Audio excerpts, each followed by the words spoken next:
Join the conversation with me and Mike, where we're going to go through a intense 1 hour session to discover the missing link between his product and his customers. So we're going to make the implicit value proposal that he understands more explicit, so it becomes more obvious. If you enjoy those conversations and you want to be part of those conversations, let me know and I'll be glad to host it with you next time. Let's get into it.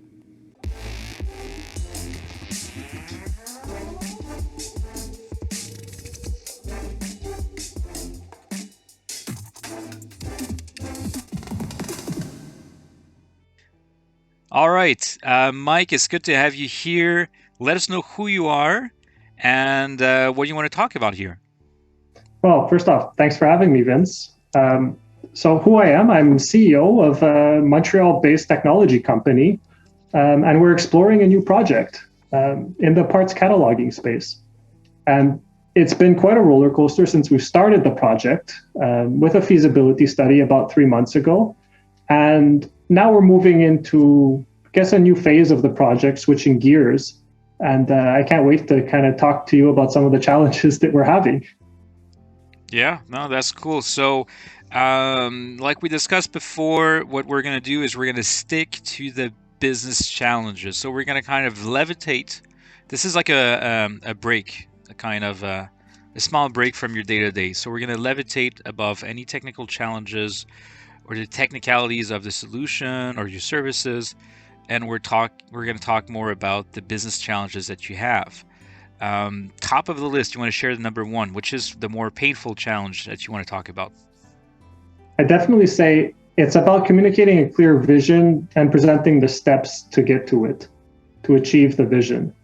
And I think this is indicative of any sort of new venture or new project, is that at first, as clear as it might be in first your mind, then to your immediate surroundings mind, it definitely becomes exponentially more complicated communicating that vision to somebody who's never heard of it.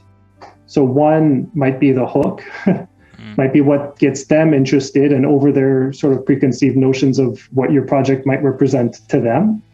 Then obviously, if that is a problem, how do you go about sort of deconstructing their belief and their past experience related to what it may or may not be you're talking about? And then once you've got them sort of engaging with you, it's still just a project, right? It doesn't exist yet. So how do you kind of achieve some level of credibility and them believe in you that this project will come to fruition? Okay, I want to kind of locate this one here. So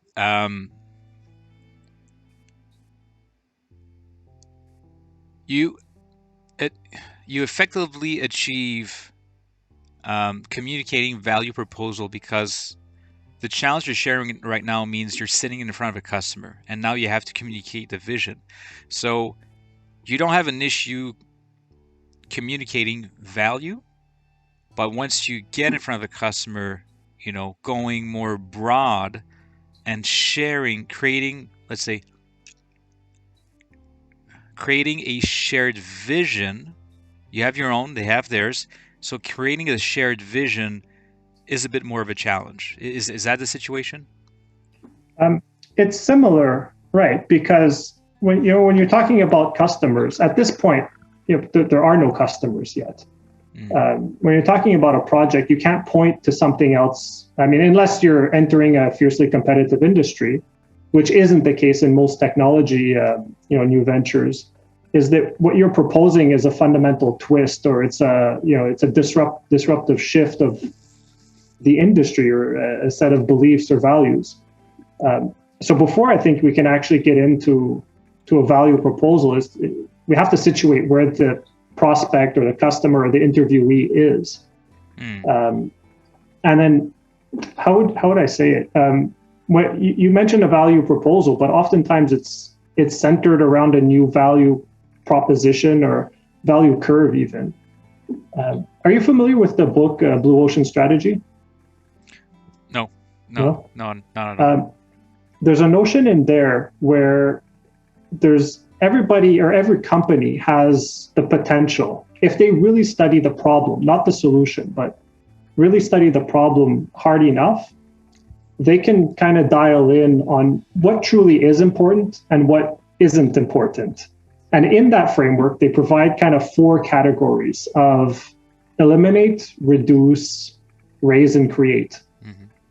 And what it kind of says is that, for any sort of new venture, if you want to carve yourself out a little island, you have to look at what the market is currently offering to somebody who could be a customer, eliminate some of it. And they have great examples of like Cirque du Soleil, circus eliminating animals. Something that you would have to reduce. Wait, what? Yeah, well, Cirque du Soleil doesn't really have any animals, does it? Okay, because not a Greenpeace thing here. Yeah, no, it's like, what are they doing now? No. Sorry, I probably misspoke there. They're not.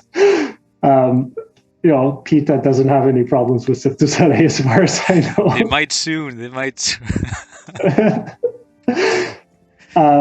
But so in the same kind of sense that Cirque du Soleil maybe went about sort of reinventing what the value proposition is to an audience that wants to be entertained, it's not ballet, it's not a circus, but they break elements of ballet, they remove elements of the circus, and they end up with something that hasn't really been done on the market before. But before that happens, how did Guy Laliberté go to anybody and say, hey, we're going to bring you to a circus, but people are going to be in costumes. We're going to charge you 5 times the price of the circus, and there won't be any animals. That sounds horrible. But there was a way somehow that I guess he was able to communicate a clear vision, validate it, take some steps to achieve it, and then ultimately arrive with a whole new product for, I guess, a kind of in the Blue Ocean Strategy book, they call it a sort of dying market. Dying? Did you say dying market? Yeah. Okay. As in circuses, again, according to the book. Okay, so they revive a dying market by. Okay, all right. Yeah. The way. Sorry, go ahead. No, you please. I feel like I've been talking quite a lot, and that's the whole point. It's because I'm coming back to you on this one, and my initial question, I'll rephrase it. Is the value? I think you answered a question. I'm not sure I fully understood it. I think what I asked you is, do you have a clear understanding of the value proposal that you have for this project or this new solution or this new, this new thing? So is that clear? And I think you answered depends on the customer. That's pretty accurate. So the main reason why I say it depends is that we're entering, I mentioned earlier at the beginning of the call, that this has to do with spare part documentation, this project. But it's traditionally, I guess you could say, an industry that hasn't changed much in 20 or so years. And so the kind of pushback or the kind of challenges that we face often is that when we talk about a project related to an industry that hasn't changed in a while, people have 20 years of sort of preconceived notion of how it is, how it should be, and it's very hard to kind of get past that mental barrier. It's for us, it has been a little bit of a challenge. Okay, so we're going to start linking things together. Yeah. So the vision, it's linked on something you don't have today, or they don't have, right? So the vision is untangible because it's in the future. We don't have it now. That's why it's a vision. I see it, but it doesn't exist. I can only see it. I can feel it. I can't touch it. If I could feel and touch it, it means it's a current product. It's not a vision. It's the current value proposal. So this is why I'm asking questions to connect both those things, because there's current value proposal that you have now, and there's the une opportunité, a hypothetical new value proposal that you want to offer, which is connected to vision. So I'm looking for that small difference. I'm looking for that gap in what are you guys doing now, which is tangibly has converted into value, um, and how different will that be with this new product and service you're launching. In your specific case, we have to be creative on the approach, because if you're coming into an established market, right, where the value proposal that you could be pitching right now, the potential value proposal connected to vision, it's like these are ideas. It's not like they don't want it, they're discovering it, although it's there. So I'm going to go back to my question. I'm going to go back to your question. How do we create a vision, a shared vision, right, between your customers and yourself, which is connected to their reality, which is connected to their current value proposal? So you can only build a shared vision or a vision on a clear value proposal. Otherwise, it's disconnected, So I'm always going back to what value you're creating, and the vision, it's ultimately, the vision is very close to the value. That's the thing. But the vision is essentially a nice way to assemble words together that describe the future value. You know, Mhm.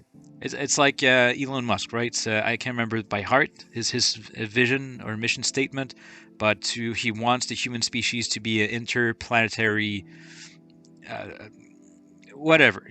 So it's like he's got a clear vision, mission statement, handful of words, maybe 6, 7, 8 words, small sentence.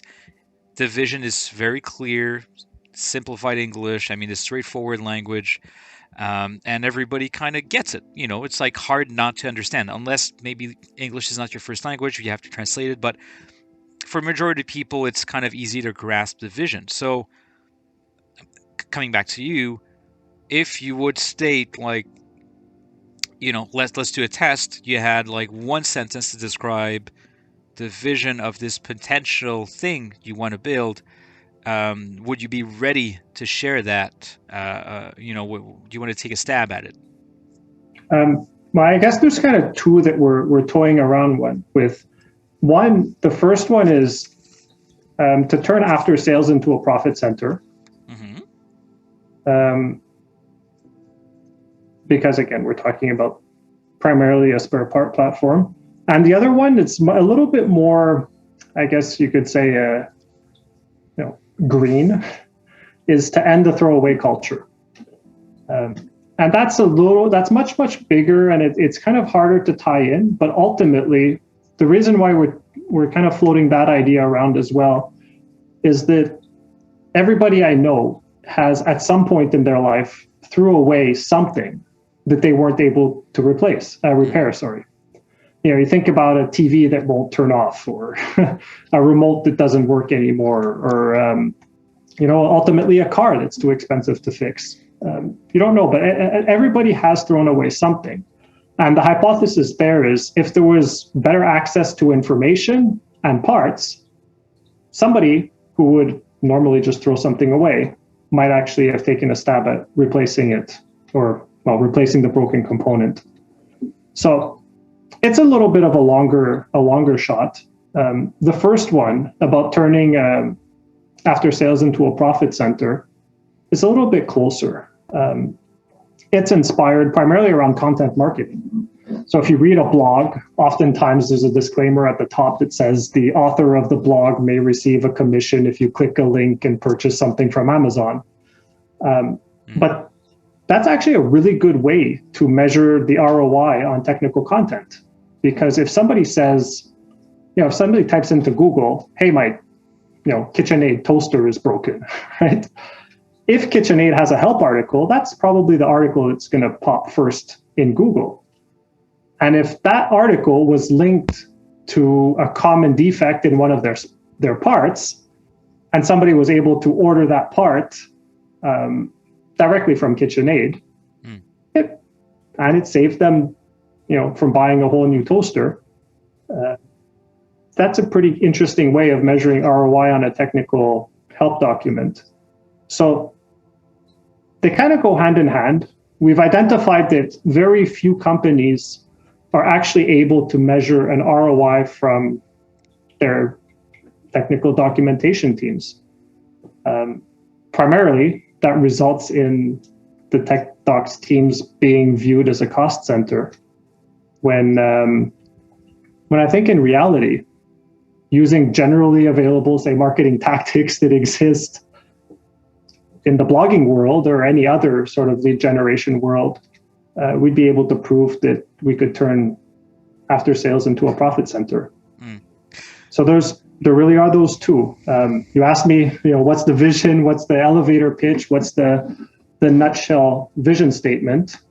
One speaks a little bit more to a social economy of ending throwaway culture. The other one speaks a little bit more towards the capitalist and I guess a for-profit company trying to maximize profits. Okay. All right. Let's look at both of those things, and I think you're kind of on two extremes of a spectrum, which is great because it's going to be easier to find a balance on. Your vision is a commitment, right? So your vision, you're making a promise, and this is where I see a challenge with the statement you have for both statements. Both statements are challenging because they're breaking a rule of a vision mission statement, because the vision mission statement is something you promise that you can deliver because it's within your control. Going back on Elon Musk, he's making a promise we're going to be living on Mars and Jupiter and whatever else, right? So he's making a promise that we're going to be a species living on more than one planet. All right. He can only make this promise and he can only make this vision, and it's an incredibly insane project, right? But we still believe and connect to his vision because we know he has the means and knowledge and expertise and the people around him to deliver on the promise. Going back on those two statements you have, I don't think these are promises you can make. Either one of them, because they're not in your direct sphere of control. So they're indirect byproducts of your value. And your value is something that you're promising on your own. So there's a inner promise. There's another promise you're making, and there's great things happening from that, which is, people are turning a cost center into a profit center, turning truly something into a business or a viable business. And the second promise around the throwaway culture, it's the byproduct is you're reducing waste, taking care of the environment. So there's so many layers to that, but it's still so far away from your promise that it could be a demobilizer. If somebody's working in your team and comes in the morning like, why am I doing this? Whatever that person could be doing, why am I doing this? I wanted to end the way of throwaway culture, and it's like, oh, okay. So it's so far from the actual sphere of control they have. So I think you have a promise which you probably take for granted, which you assume, which is implicit in your business. So let's take a stab. Like, let's do a third try. With another question: what problem are you resolving with this new thing you want to deliver? The primary problem that we're solving is time. Okay. So if we come back in, we look at sort of the biggest costs associated with achieving this goal for companies of documenting their product for after sales. is the time it takes them to go from, let's say, the starting point, right, whatever it may be, through their entire process of documentation and outputting something for the customers. I think that the biggest element of this value proposition is to reduce that time frame and at the same time augment the deliverable, what the customer actually sees. So if we had to boil it down to a word, it probably, or two notions, 3 words. Efficiency. It could be a sentence. No. We just need to describe it, I mean, it's efficiency and customer experience. Okay. And I guess you could say customer experience on both ends of the table, for our immediate customer, but also for our customer's customer. So yeah, it's definitely that. It's about efficiency in many different ways. And again, of course, I'm envisioning the vision. I think I could come to several different examples of how the efficiency can be improved. But yeah, it's about stop doing tasks that don't add value, improving the efficiency, and then in the end, giving customers the tools that allow them to get their job done faster.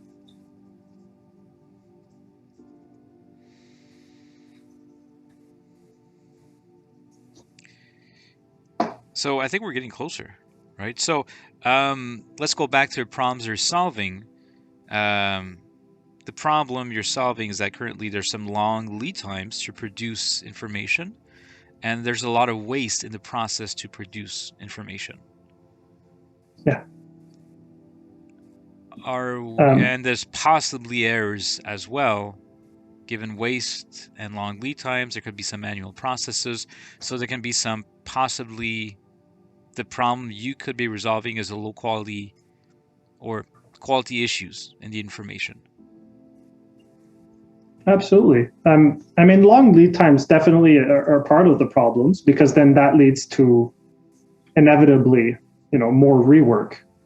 The longer it takes you to produce something, the sooner you start producing it. The sooner you start producing it, usually the less mature it is. And that exposes you to more rework. Let's talk about like missed opportunities. So if there's a long lead time, you're possibly as a potential customer, we're thinking about like we're asking a question like what's the problem and whose problem is it? So whose problem is it is somebody who has to publish information, but if he doesn't publish information in time, there's a missed opportunity to sell something or service something. Or so can you kind of talk about the missed opportunity, like what are the consequences to long lead times possibly causing us to miss a window of opportunity where we're supposed to have information available to sell something? I think probably the best way to do that is to run through an example with a fictitious company, right? Let's call it Acme Co. And Acme Co manufactures, I'm just looking off in my room here, they manufacture electric pianos. I got my son an electric piano for Christmas, so the butt of this joke. But let's say electric pianos have a bunch of different components. They have a bunch of different songs that come pre-programmed on them. They have a bunch of different tunes and options and features, etc. Aside from the actual hardware, as the keys, the speakers, the stand, etc.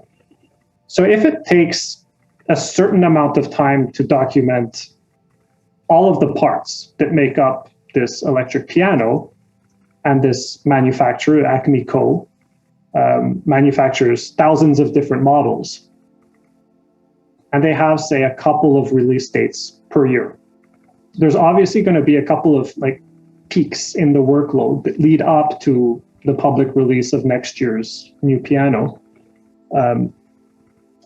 The problem is that when they release that new piano, they want all of their product documentation to be up to date. It has to be. It's a law, right? They can't sell it without the correct documentation. So if that if that's the scenario, they know that it might take them, I don't know, I'll say 1 hour to document the parts for one piano. But if they're releasing 1,000 and they have one person on staff, I might be getting too far into the math here, but they'll start documenting it 6 months ahead of time. But if it only took them a minute, they might start documenting it, a few weeks ahead of time. I guess when I talk about efficiency and the quality and the rework is when you start documenting 6 months ahead of time, inevitably something is going to change. That change will impact one or many products. And then depending on what the consequence is of missing the deliverable, either the deliverable gets missed and the product gets launched without the right documentation, or they hold back the product launch because it's not available at the right time. The documentation isn't available at the right time. So I think in terms of efficiency, what it really kind of boils down to is what is the capacity of the company, in this case Acme Co. manufacturing pianos, to absorb sort of last minute changes in product design. It could be like, again, I'm looking at this, it comes pre-programmed with 99 songs, right? They don't get the author rights to publish, My Heart Will Go On from Celine Dion. And you could tell like how old this piano might be.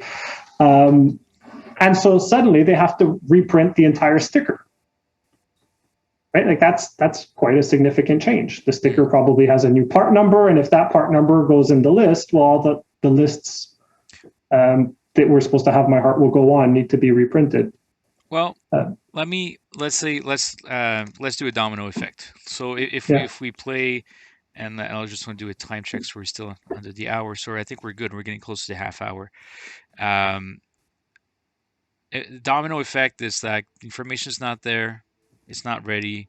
Somebody needs a specific key from that keyboard because it popped off. They go online, Google, Amazon, whatever. Daddy doesn't want to order a whole new piano because his son ripped a key apart.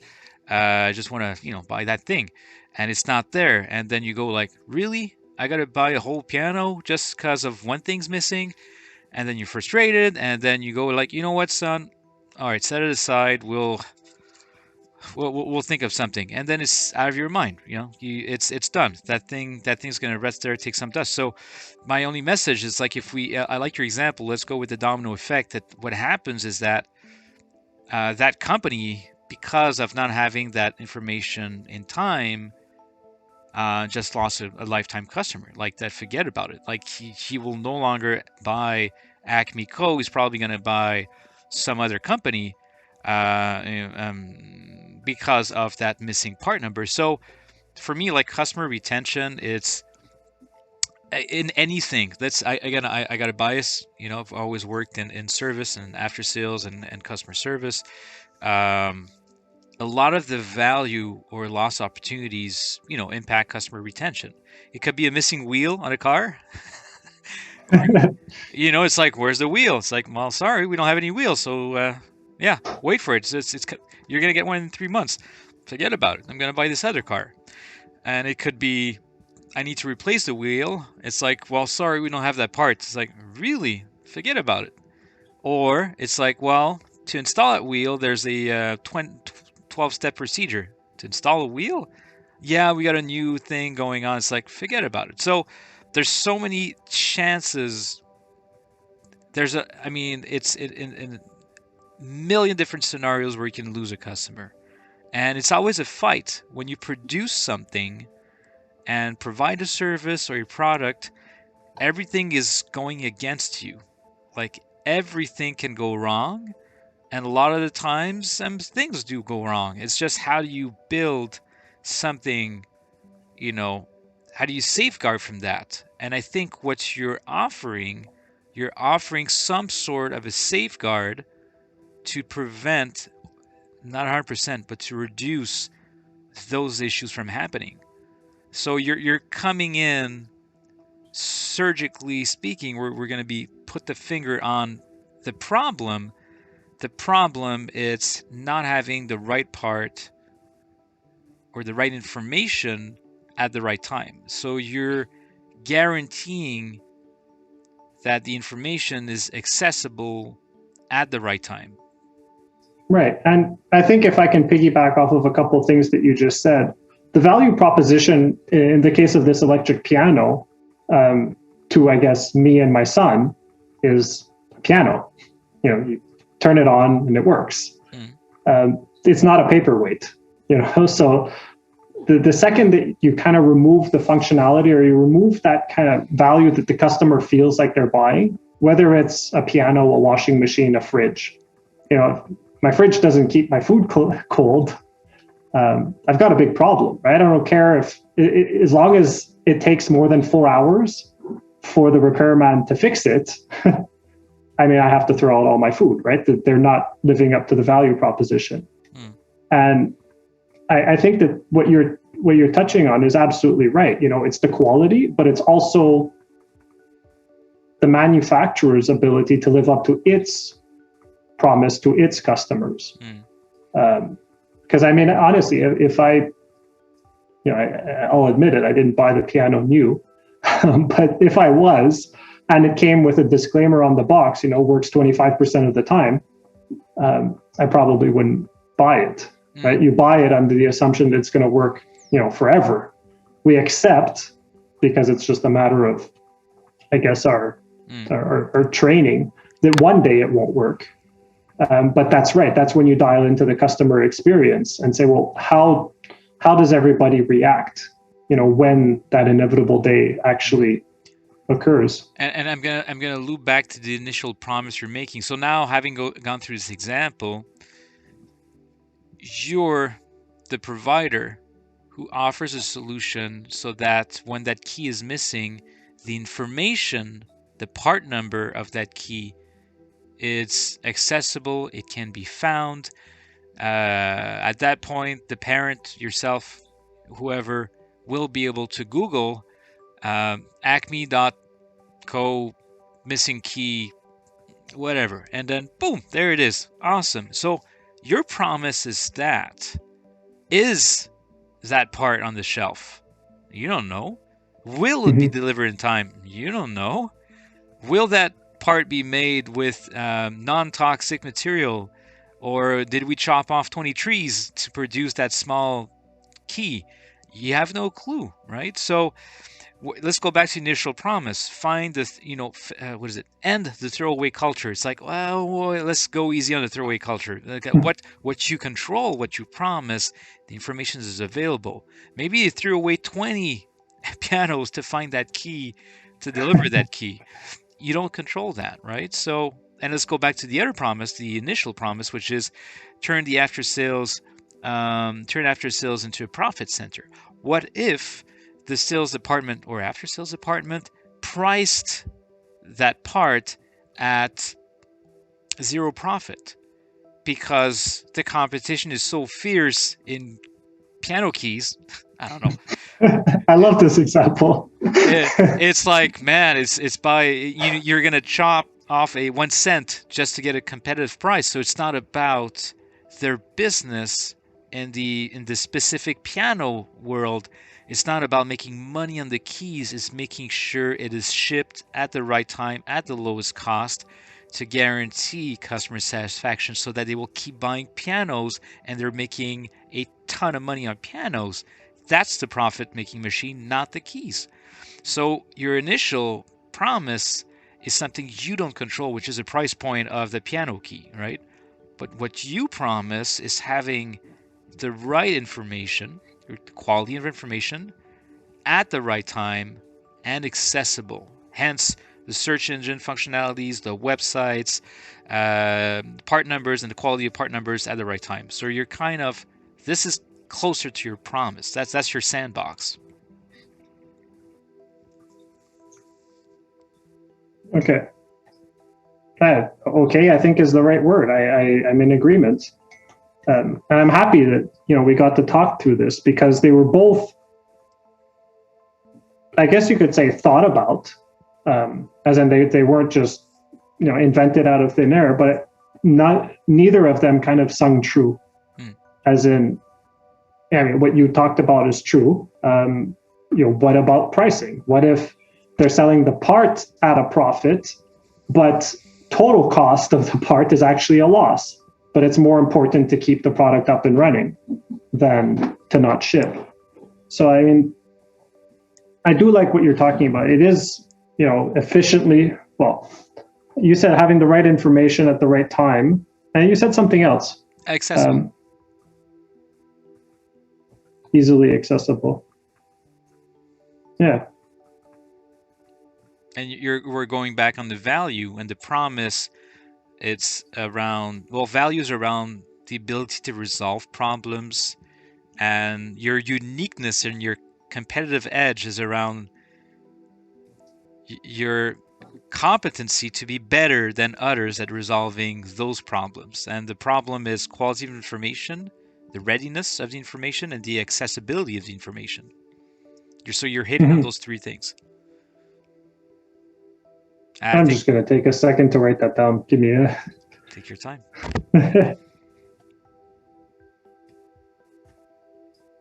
Makes for a boring podcast, though. There you go. There you go. Thanks, everybody. I mean, the hardest thing is finding out your value. The vision is just a natural extension of the value, or an evolution of. Going back to Elon, when he went from one product to another, one service to another, it was a build-up for him, and there's a theme around everything he does. So initial value of electric tiles on the house, to electric cars, to better phones, more efficient phones, and then going on Mars. So having more efficient rockets. So for him, a lot of the value he provides is resolving technological problems that people find hard to resolve, and it's easy for him and his team. So that's the value provided, is pure innovation. I think in your situation, you're in a business of providing quality information at the right time and accessible, so you can be, and right now you're performing on a lot of those fronts. So and when you display or convey or communicate your value, it naturally feels like a vision, because it's connected to you through core. So let's say I'm a programmer. I work in your team. I'm a developer, programmer, designer of some sort. I come into work and I got plastered on my virtual office or real office, providing the right information at the right time and easily accessible, and I'm going to get some meaning out of that. Everything I'm going to do is going to be, and it doesn't mean that's what I'm going to say. I'm just saying, like, anything closer to home to what I'm doing becomes a vision they own, and then everything flourishes. I mean, people will come in and they're even going to come up with their own creative way to deliver on that, and they're going to be able to write their own objectives and their own criterias of success around something so simple is so true for them. And then the evolution of the product can be very organic. You're not getting held up on profit. It's like, maybe none of these guys don't want to make money. They want the information accessible. Maybe you're gonna be very attractive to companies who are not struggling making money, but struggling with the quality of the information. So yeah, that's why values are so hard, because they're so obvious that we don't take the time to kind of explicit, like, what are we great at that others aren't, and the others are your customers. So, and then you're thinking about your customer clarity, like, who will I attract? Like, why is it so easy for me? And then you need to do a mirror. I need to find out the people for whom it's incredibly hard to provide quality information in a reasonable time and reasonably accessible. So you're looking for people who are very bad at those things because they will benefit the most from you. Anything else, it's a sacrifice, you know? You should not be interested at a customer who has quality information. And you're looking for that specific small pool of people struggling on all three fronts: quality, timeliness, and accessibility. That's your ideal customer, because you don't need to convince them. You just need to display the value. They're going to go like, that's amazing. Like, we want that. And then the vision is ultimately they will convert that value into their own vision because it's going to fit their vision. You're not looking for a co-creation of a shared vision. You're looking for a part to play for them in their own vision. So let's say you're looking at a toy store, like a mom and pop toy store in some village or town, and they're being threatened by those giants, right? And they're going like, well, I want to go online, you know, because we make our own toys. I'm just making up stuff. So what if they make their own wooden toys, vintage toys from the 70s, you know, 60s, 70s, and some people just buy that stuff because it's amazing, it's fun, and we reconnect with real things, um, and they want to go online, you know, and they want to find a reliable way to make all those things accessible online. Um, and somehow it's like you can't find that customer because they're not online, you know. So how do you find those customers? And a toy store is a small example, but it's how do you find out the people struggling, but to an extreme level? And then what you do is, as you kind of expand the scope, you know where you're sacrificing your value. And it's a weird statement. What if you approach somebody who's not struggling with quality and only timeliness and accessibility? You're sacrificing your own value proposition by going to customers which are not suffering extremely, you know, on all three fronts. So it's one way for you to tune in and tune your marketing, because when you approach, you need to be very sensitive and validate first where they're positioned. So if you're facing a customer which doesn't have any quality issues, you can't be offering any value or discuss any added value for quality. You're gonna be hitting on the timeliness. Maybe they're super perfectionist. It takes 10 times more time to produce information about the piano key. It's like, great, it's perfect. It's, you know, great information. It takes 3 months to get it. Okay, we can help out with 3 months. And, you know, and then you're going to ask a question. If we go from 3 months to 30 minutes, the question you need to ask is like, there's a value you don't even understand yet. So you need to ask, like, what does that mean to you guys? You know? And they're going to go like, that's amazing. Yeah, I understand it's amazing. But what does that mean to you guys? Like, it takes 3 months right now to get that information out there. Whether it's for a suspension, a piano key, Rubik's Cube, whatever. What does it mean to you guys? If we reduce from 3 months to 30 months, we're spitballing here. We're discussing. Yeah. What does that tangibly mean for your business? What sectors are we helping out? And what business are we growing together? And now you have a shared discussion on value. So your first question in our discussion is like, how do I create a vision in a shared vision? It's not about a shared vision. It's what is the shared value you're creating? And that's where it becomes meaningful. This is where you're just going to discover different types of value from your same service. Your value proposal hasn't changed, but what value you're creating on the other side is totally different from one customer to another.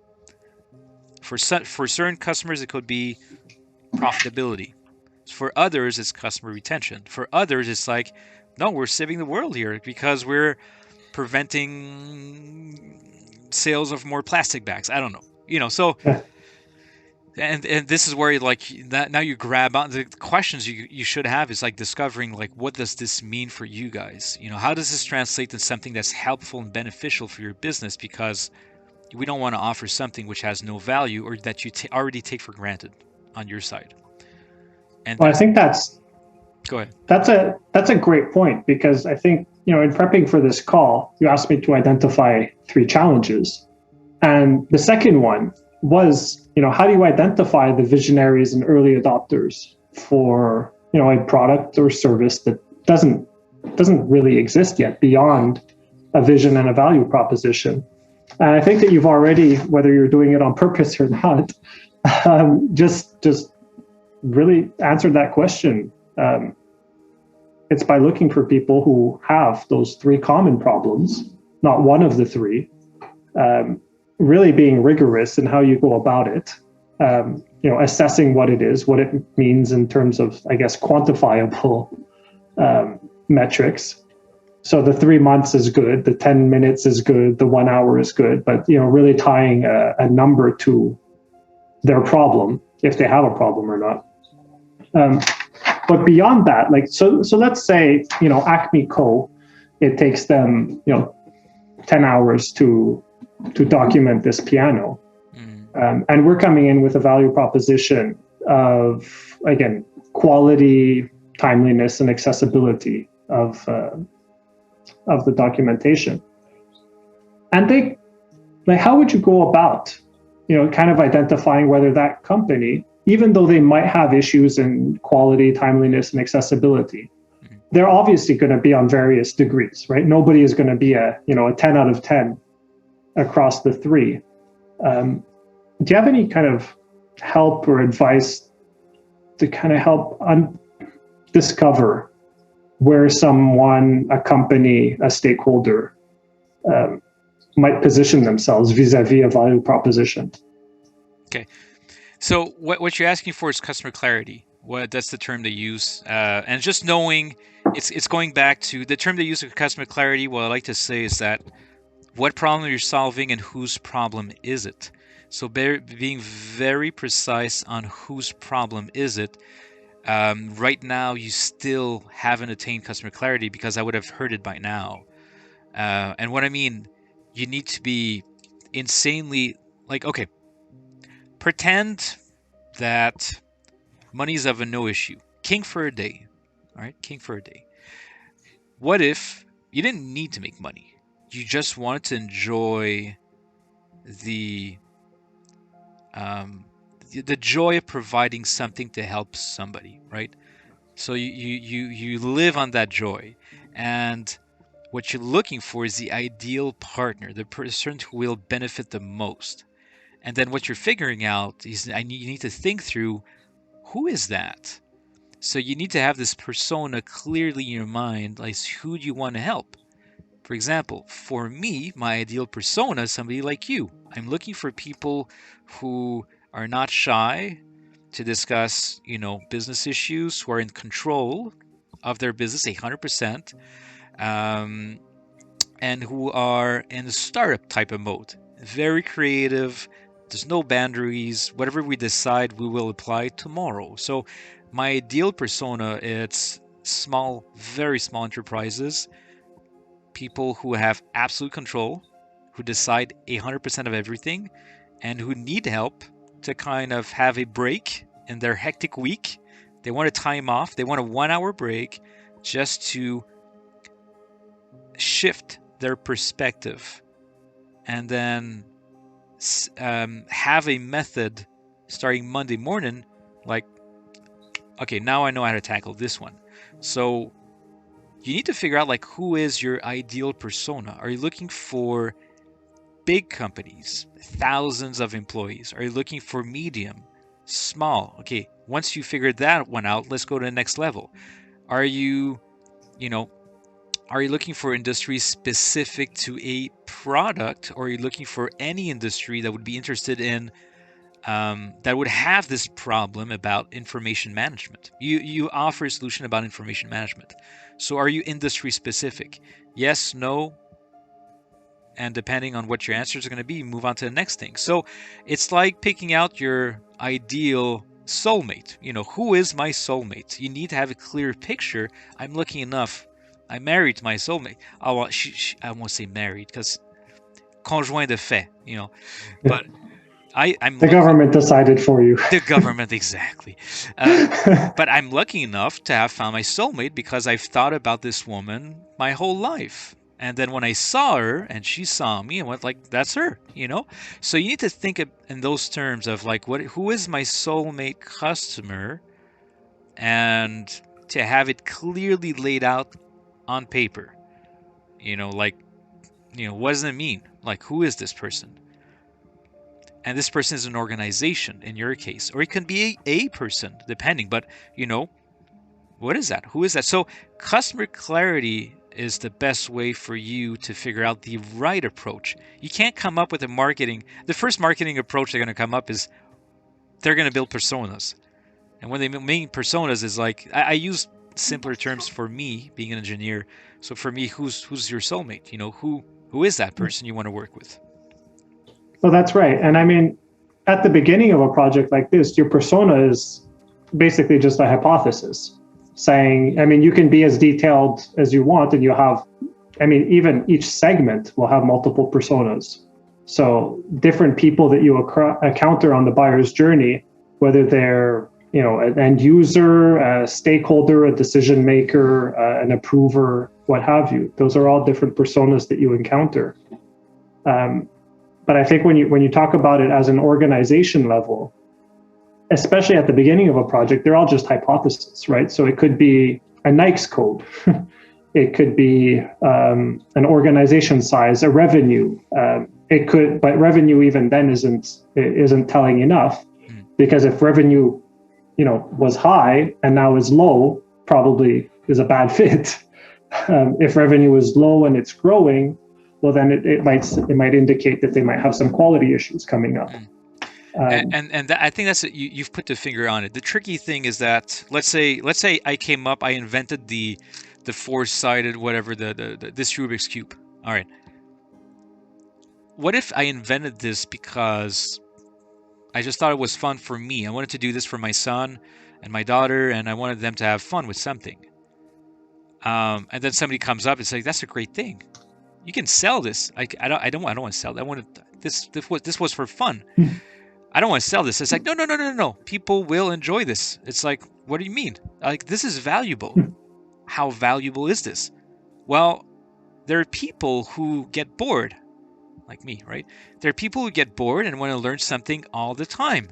This is a great way to learn something, really. And there's value.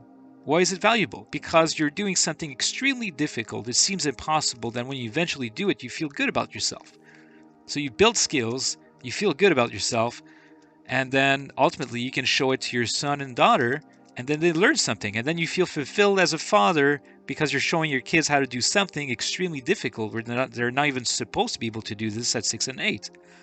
So from a small gizmo I invented in my basement, there's many layers of value I'm creating, which I still don't fully understand.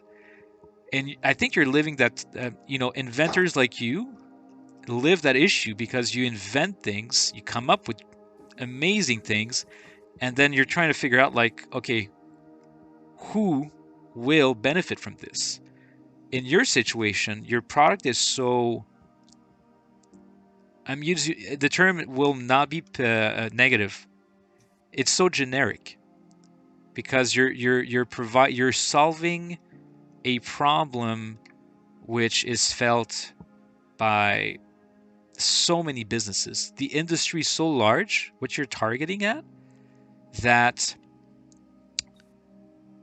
you're gonna have to be more precise.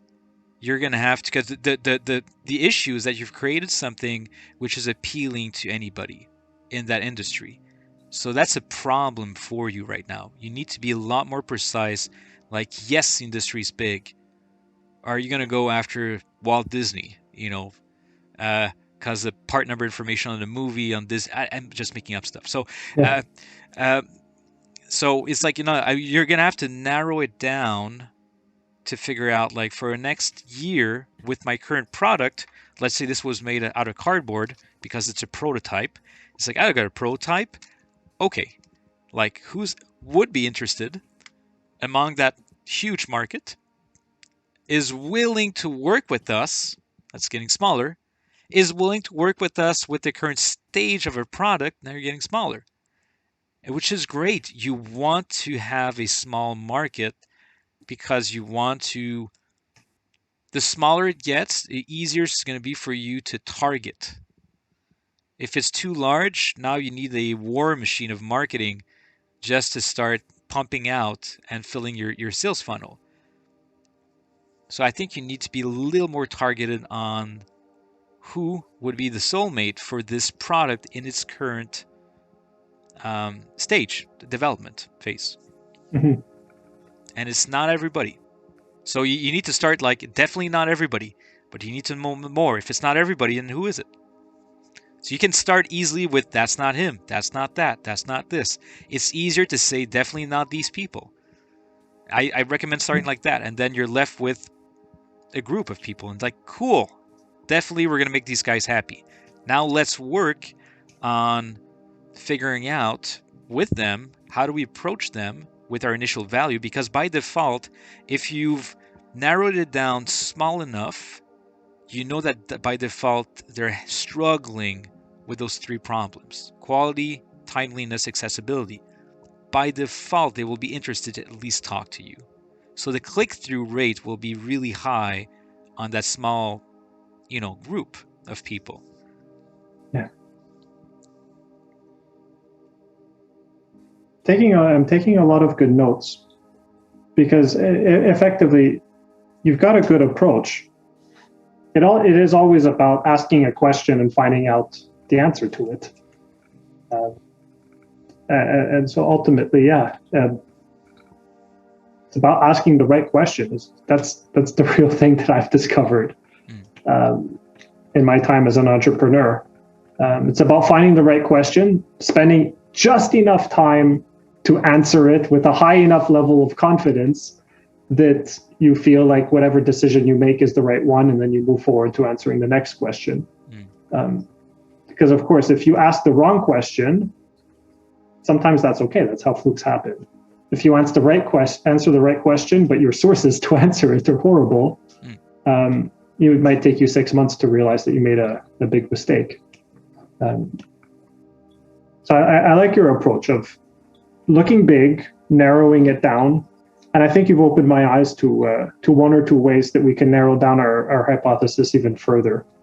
To give you an idea, in Quebec, there are a couple of tools that exist, to profile, would be prospects, and from a list of say 84,000, we're able to whittle it down to 71. But even within those 71, they're not all good fits, and so the kind of, I guess you could say, the framework that we're putting together today and doing a time check. We're nearing the top of the hour. The quality, timeliness, and accessibility kind of ring true. That's definitely what I can say that kind of gets us past the first sort of introductory call. Making sure that they're struggling with those three problems, and being able to quantify that probably does lead to the second challenge I mentioned I was facing at the beginning of the call, is identifying a potential early adopter or a visionary customer, people who aren't sort of solving the problem, people who haven't been exposed to the 20 plus years of status quo in the industry. Those are probably the ones that are kind of ready to take a leap.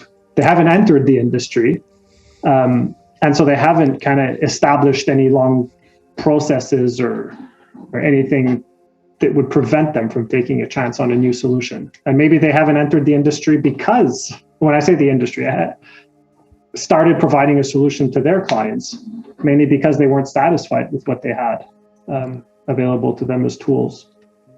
Maybe since we're at the top of the hour, I'm just going to share something, and if we want, we could have we can kind of launch another podcast together.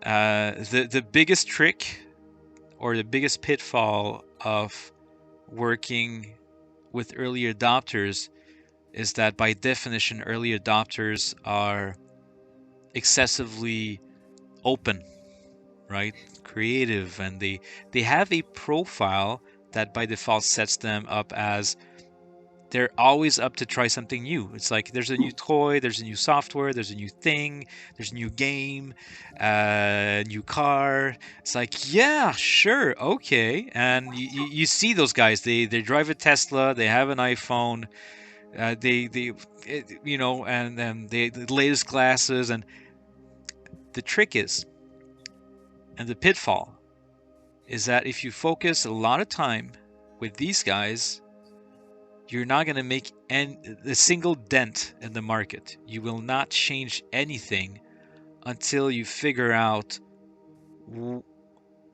what will it take to make those resistors. I don't have the term for that, but you know, the people who are acting as a resistance to the change you're proposing, until you understand what's driving them, you're always going to be stuck at square one. So your strategy shouldn't be like, what am I going to do to capture those early adopters? It's like you can get an early adopter in a week from now with some marketing guru. $2,000 later on, you already have 10 calls lined up with these guys. That's not the issue, and that's not even going to help you. What you need to invest in is to figuring out, understanding the people resisting the change you're proposing. The best comments always come at the end. Yeah, so it can be a long discussion, but it's just kind of, that's the short version of it. Oh, maybe we can recap in a month or so and see where things are going. I don't know if you're going to need more guests.